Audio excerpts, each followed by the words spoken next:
Do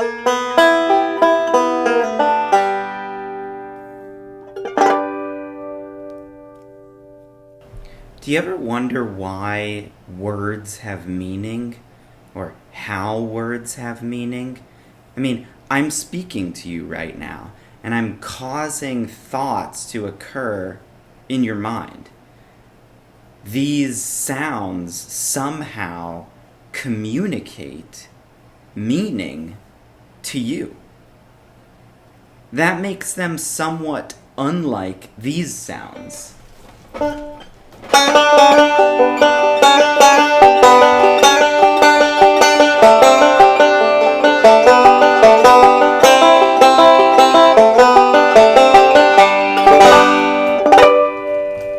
Right?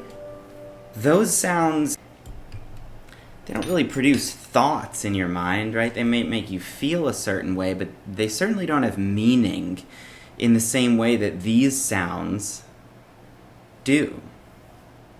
Take another example. Here's a sound. It's even less meaningful, more meaningless, perhaps. You just hear it. There's nothing behind it, unlike my words. So, this is an age-old philosophical question that actually received a lot more attention in the early 20th century than it did in earlier philosophical periods. So we're going to look at this question today, that is, the problem of meaning, or how words and language can mean things. And I'd like to welcome you to Lecture 7 of my series in Philosophy 101 at Philosophy Jam. So it really all started with this guy, Ludwig Wittgenstein, who was an extremely famous philosopher who worked mostly in the first half of the 1900s. He's from Austria, from Vienna, from an extremely wealthy family, and he moved to England to work under another famous philosopher named Bertrand Russell. And they worked primarily in Wittgenstein's early career on logic. And there's a lot to go into here. I suggest that you read up on Wittgenstein on your own. He's just such an interesting figure. One of my favorite philosophers, in fact. He's also an extremely enigmatic figure. He had inclinations and interests in mysticism and religion, and he was described by Russell as one of the most profound and intense thinkers that he had ever known. Wittgenstein is famous primarily for two, you might say, separate bodies of work: the early Wittgenstein and the later Wittgenstein. I'll talk about the early Wittgenstein, but today we're going to be focusing mostly on issues that he drew attention to in his later work. So, in his early career, Wittgenstein published something called the Tractatus Logico-Philosophicus. And this is an extremely mysterious document. It's an attempt on Wittgenstein's part to describe the relationship between language, logic, and the world, or truth. And he thought that by delineating this relationship, he could solve all of the problems in philosophy that have hitherto been unsolved. He thought that clarifying matters through rigorous logical analysis of our language would solve every philosophical problem that we've been concerned with. No shortage of ambition there. The project, or the work, the Tractatus as it's called, was extremely influential. It influenced a group of philosophers in Vienna known as the Vienna Circle. It was a foundational text in a philosophical movement called logical empiricism or logical positivism. Those movements have since fallen out of favor in philosophical fashion. They're very worth studying, but they do have problems of their own that have caused them to be largely abandoned by philosophers in the current era.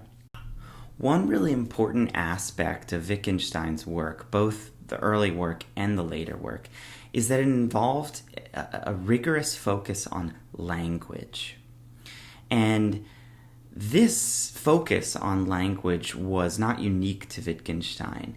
In fact, it was shared by almost all philosophers in the early 20th century.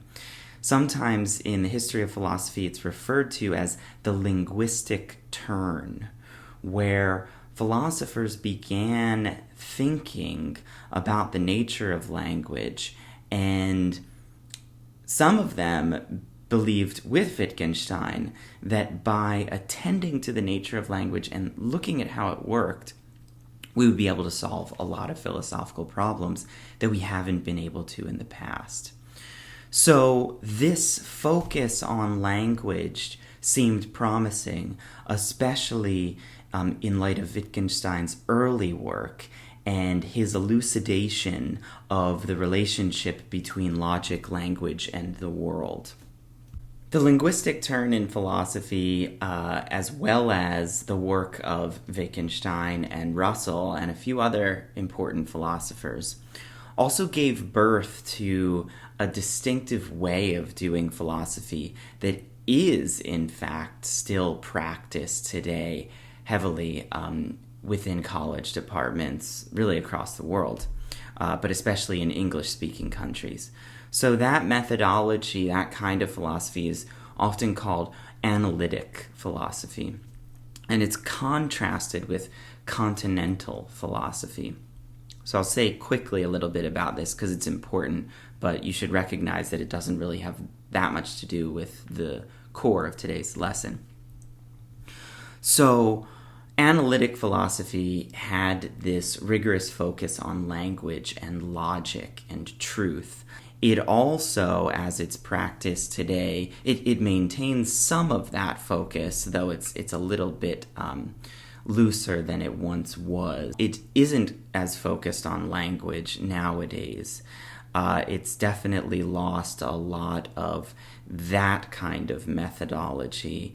But analytic philosophers today prioritize clarity and argumentation and logical rigor in really all of the philosophy that they do. I think this is a really positive development in philosophy because philosophy is an extremely difficult subject, and if we're not really clear about things, then it's really difficult, I think, to communicate with one another and do philosophy well. Sometimes it sounds good, it sounds literary, and it sounds enticing and exciting when philosophers speak obscurely. It can sound profound, it can sound mystical, it can be inspiring. But I'm mostly unimpressed by philosophy that is done in that way.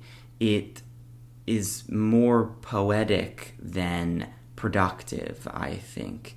I think that these philosophical issues, especially issues in, for instance, ethics, I think they're really, really significant and really, really important.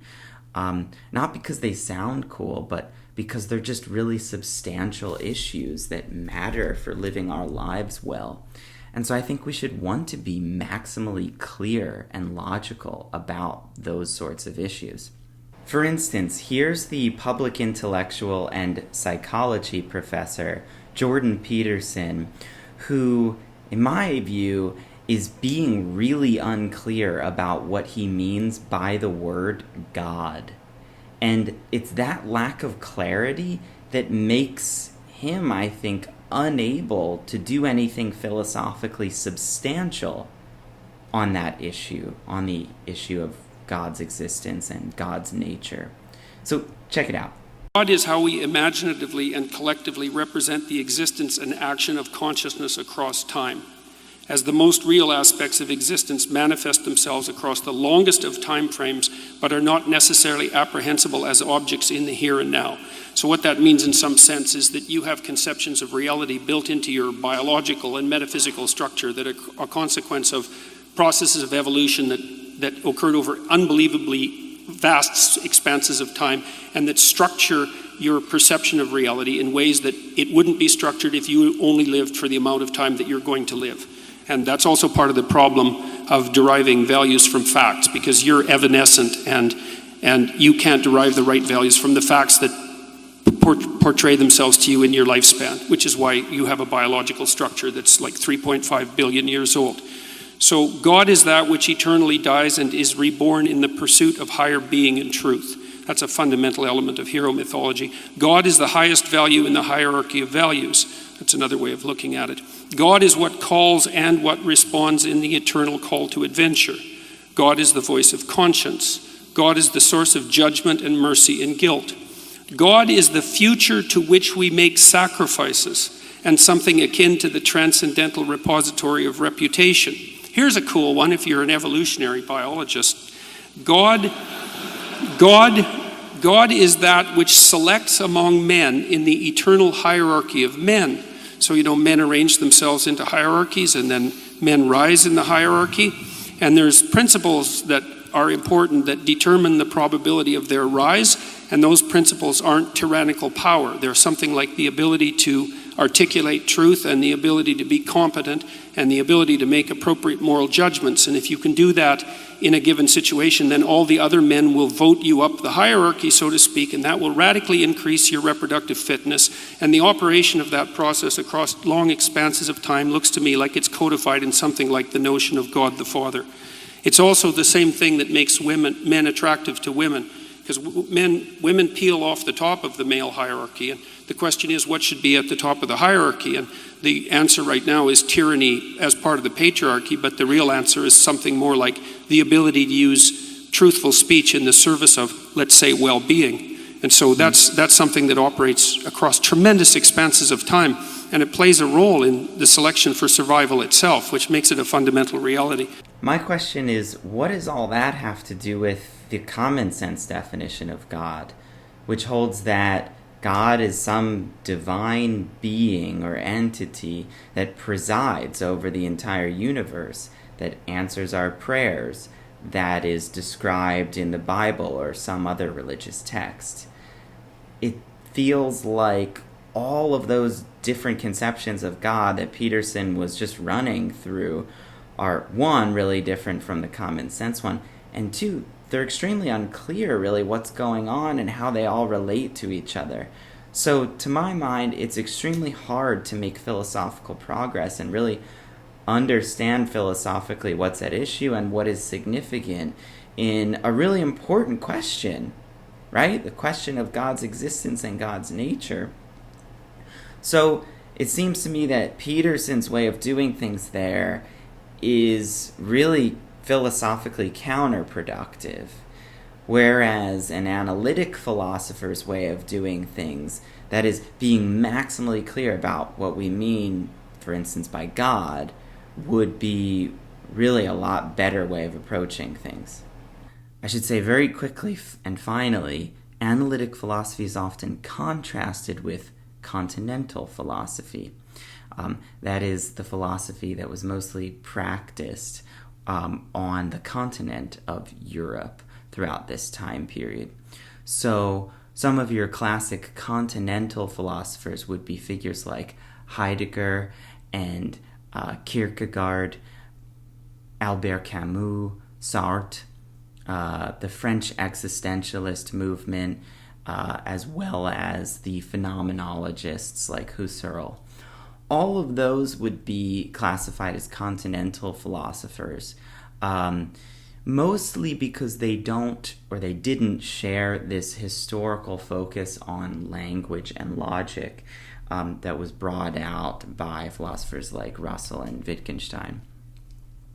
So that's not to downplay the importance of the continental movement. I think a lot of that philosophy is really important to look at, and there's a lot of historical gems there. However, I think that most philosophy, as it's practiced today, rightly aligns itself with the analytic tradition because, as I say, clarity is extraordinarily important in understanding and I think in making some progress on philosophical issues. And again, these issues are so central to our lives that it seems to me like we really should want to be maximally clear. Now, it's a little bit rich that I'm praising the value of clarity in a lesson on Wittgenstein, because especially in his later work, which is what we're going to focus on today, particularly a problem that was inspired by his later work, it was very unclear, very obscure, difficult to understand. So not all analytic philosophers, even the founders of analytic philosophy, were clear. Nevertheless, I think it's a really important value. With that in mind, let's get back to Wittgenstein and to the central problem of meaning at hand.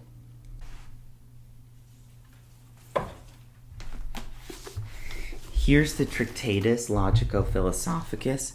It consists in numbered propositions like this, with details about each proposition with ever more refined numbers. So it's an extremely difficult text to read, but as I said, it's very, very influential and interesting. Here's his perhaps even more influential work, the work that best encapsulates his later thought, the thought in the second half of his life. So it was in reading this book that Saul Kierke came to a sort of skeptical paradox about meaning and how it is that words can mean things at all. So it inspired Kierke to write this book called Wittgenstein on Rules and Private Language. Wittgenstein discusses the nature or the philosophical problem of what it is to follow a rule. He also discusses whether it's possible for a human to invent a private language.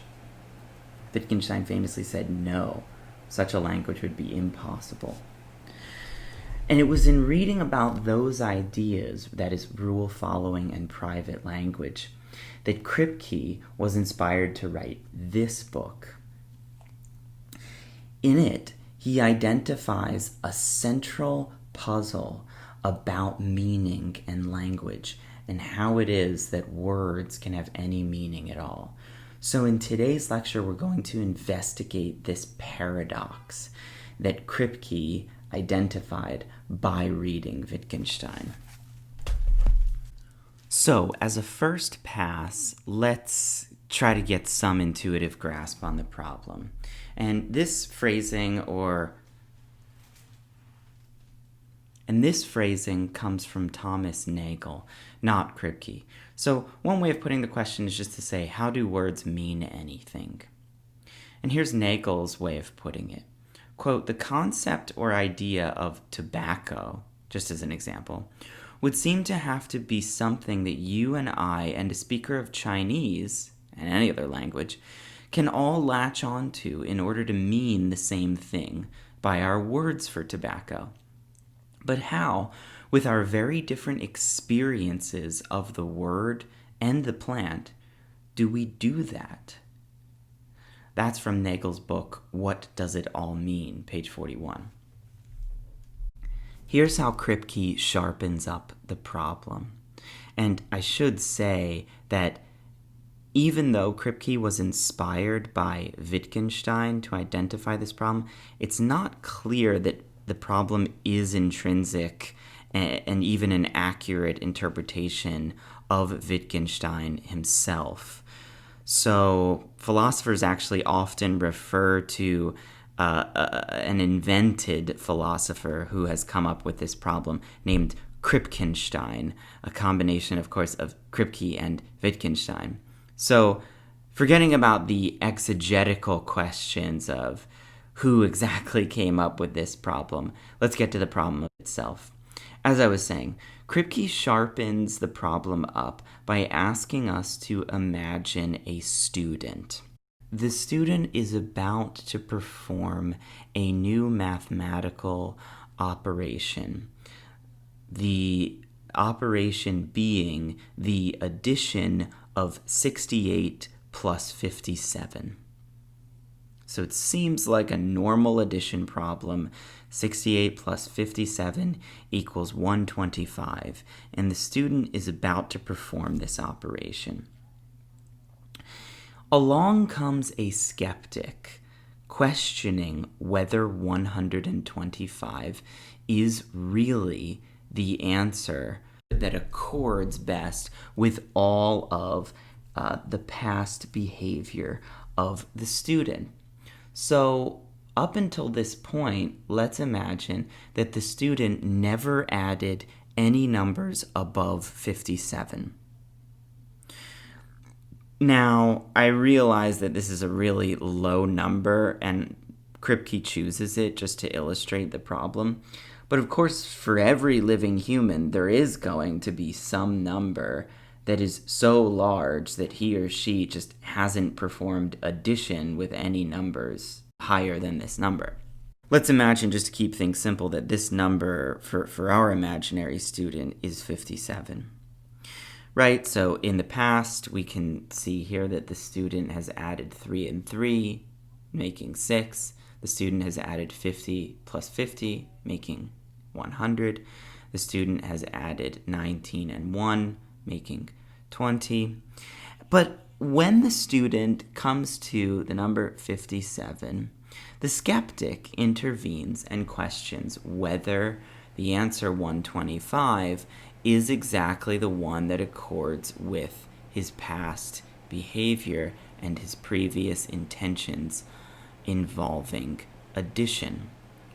How is the student, says the skeptic, supposed to know that he wasn't performing, instead of the operation plus, the operation quas all along?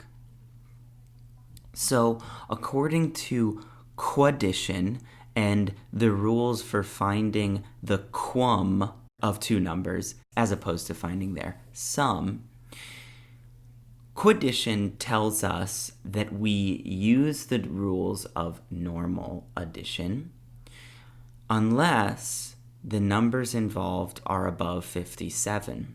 If the numbers involved are above 57, then the quum is always 5. That is, the answer is always 5 to quaddition when the numbers involved, when either of the numbers involved is above 57. So I've put a table here on this slide showing the relationship between addition and quaddition. The skeptic's challenge here is that it seems like all of our past behavior accords equally well with both of these mathematical operations. That is, the student at issue here, who, as you can see from the picture, is extremely diligent and focused and brilliant at mathematics. The student has calculated various sums in the past, and he's done so accurately. But all of those sums could have been quums all along. That is, the student could have been, instead of adding numbers, quadding numbers. And there seems to be no fact of the matter that determines, in this case, what the student should be doing. That is, addition or quaddition. That is, it seems like when we get to the number 57, there's no ground for preferring one operation to the other. There's no reason for preferring an answer or believing that the answer 125 is justified as opposed to 5. Both, as I say, equally accord with the student's past behavior and intentions. Speaking as the student, Kierke says that ordinarily, quote, I follow directions I previously gave myself. that uniquely determine that in this new instance I should say 125. But, he asks, what are these directions? By a hypothesis, that is, as we've set up the example, I never explicitly told myself that I should say 125 in this very instance, because, of course, the student has never computed anything of this high a value. Nor can I say that I should simply do the same thing I always did, if this means compute according to the rule exhibited by my previous examples. That rule, or operation, could just as well have been the rule for quaddition, the quus function, as for addition. So, to summarize what Kierke is saying here, there are an infinite number of alternative functions that are compatible with my previous use and intentions involving plus or involving addition. And there doesn't seem to be a ground in this instance, that is, when adding 68 plus 57, there seems to be no ground for preferring the addition function over those alternative functions that equally well match my previous behavior and intentions. Kierke says that an answer to the skeptic's challenge must satisfy two conditions. One, it would specify what fact constitutes my meaning plus rather than quus, or the student's meaning plus rather than quus. The fact would be something that explains one usage over the other, or something that justifies one usage over another. The second condition is that the directions, this is a quote from Kierke, the directions that determine what I should do in each instance must somehow be contained in the above fact. In other words, it would be a fact that would show the answer I ought to give. It would show or demonstrate the answer I should give. Now, Kierke's argument here relies on a really fundamental distinction in philosophy, so I'm going to harp on it for a little bit.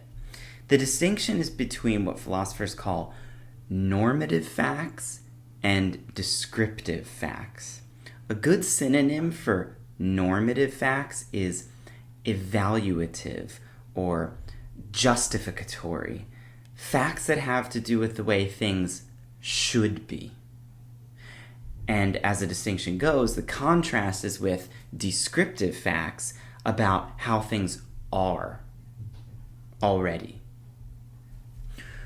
So he says that a candidate for what constitute the state or the fact that we're looking for, the state of my meaning one function plus rather than another, quus, by a given function sign, ought to be such that whatever in fact I am disposed to do, there is a unique thing that I should do. That's Kierke's way of describing this normative fact about what determines what should be done, which function I intend or truly mean. So what he's basically saying here is something really deep and interesting. He's saying that facts about meaning are normative facts and not descriptive facts. That is, facts that dictate or govern how language should be used or how symbols in mathematics should be used. Those facts are normative facts. Again, they dictate how they determine or they dictate how those systems of meaning should be used. There are should facts here, again, normative facts here, that are not purely descriptive. So he says the relation of meaning and intention to future action, which is what we're examining in this problem case of the student, that relation is normative, not descriptive. That's what disqualifies the dispositionalist answer to the skeptic's challenge. And I'm not going to go into that here in the lecture. I encourage you to read the original text in order to thoroughly explore the dispositionalist answer and what Kripke's refutation of it consists in. But again, the basic idea is that facts about meaning, facts about which function we should be using in this plus versus quest case, or facts about which words we should be using in future cases, those are normative facts. So we can't look to descriptive elements of the world in order to answer the skeptic's challenge. The distinction between normative facts and descriptive facts comes up in a lot of places in philosophy, but most of all, it comes up in ethics, as you can imagine. Normative facts have to do with value or values, the way things should conform to certain values. And descriptive facts don't necessarily have to do with that. They, again, just have to do with the way things are. So I want to give you an example, especially because in future lectures in the class, we're going to be talking a lot about normativity and ethics and value.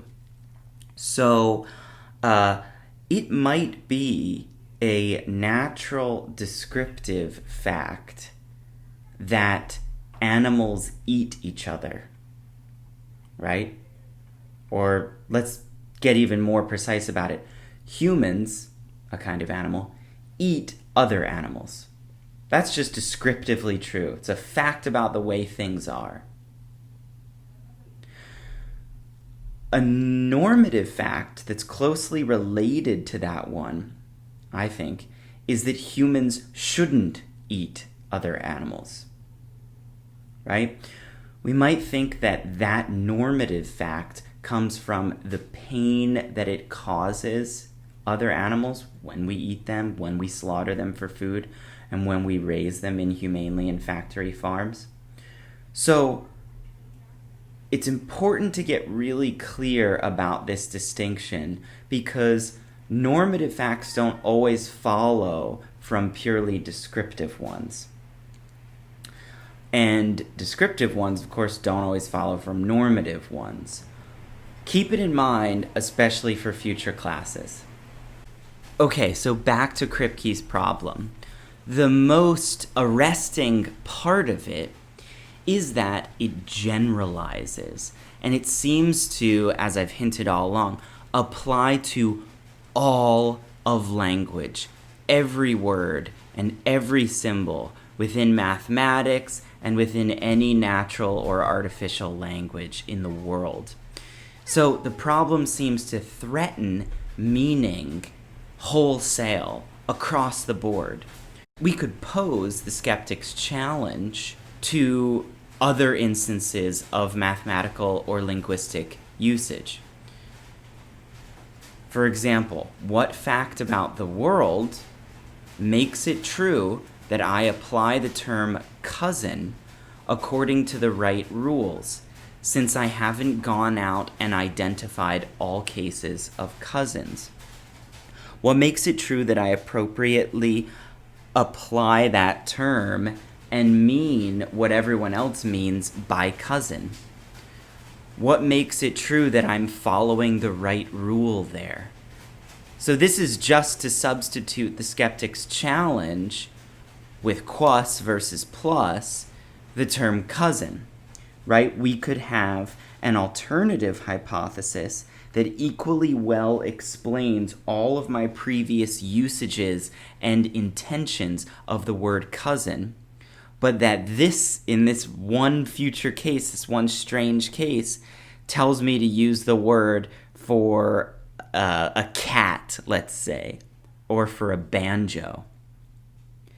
That alternative pattern or function would perfectly meet all of my past behavior and intentions. So why am I justified in following one rule rather than this alternative in this particular instance? Similarly, we can ask the question about the word tobacco. What fact about the world makes it true that I apply the term tobacco according to the right rule? It seems like the skeptic's challenge can be asked of any linguistic or mathematical norm. We can generalize by saying what fact about the world makes it true that I apply any word appropriately or according to the right rules ever. This seems to pull the rug of meaning right out from under our feet in every instance of language usage. All of our past behaviors and intentions are compatible with an indefinite number of alternative rules. So what justifies continuing to apply the rules that we thought we've been applying the whole time? Because even those thoughts are compatible with the application of different rules. Wittgenstein's solution to the problem is that speakers within a community provide the justificatory or normative fact that we've been looking for. That is, if speakers agree that you are following the rule, then you are following the rule. So the community provides the necessary sort of foundation for meaning to work. If the community agrees that the rules are being correctly applied, then they are being correctly applied. And that's what allows meaning to get off the ground in the first place. It's what allows for communication. Now, this may not seem like such a profound solution, but it is, and I urge you to think of why it is.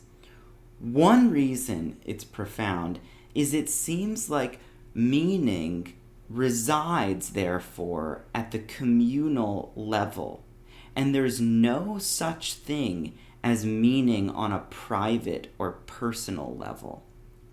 Hence, Wittgenstein thought, there's no possibility of a private language.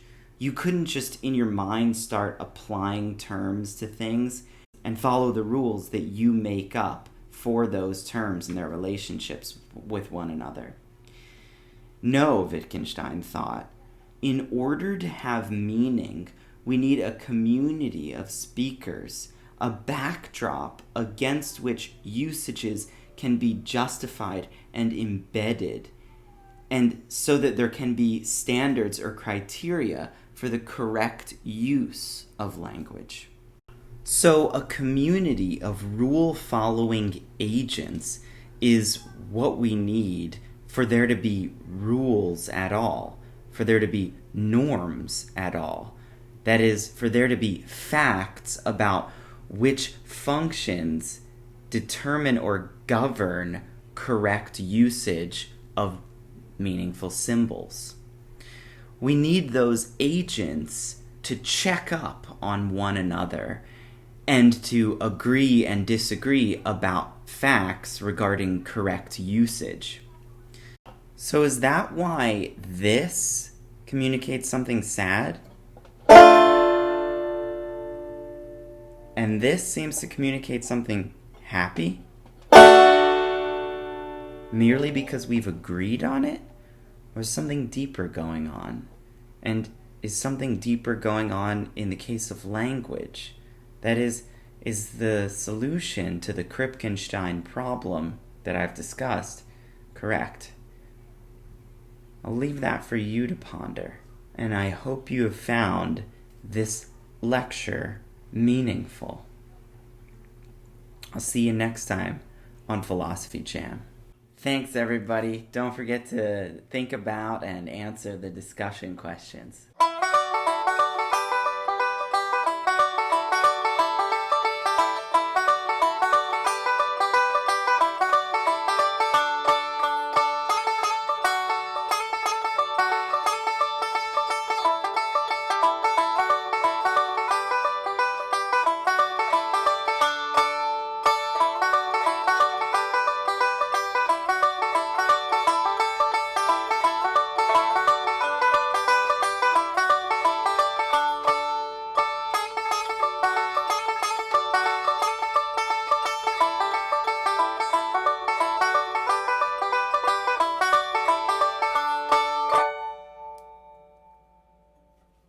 you.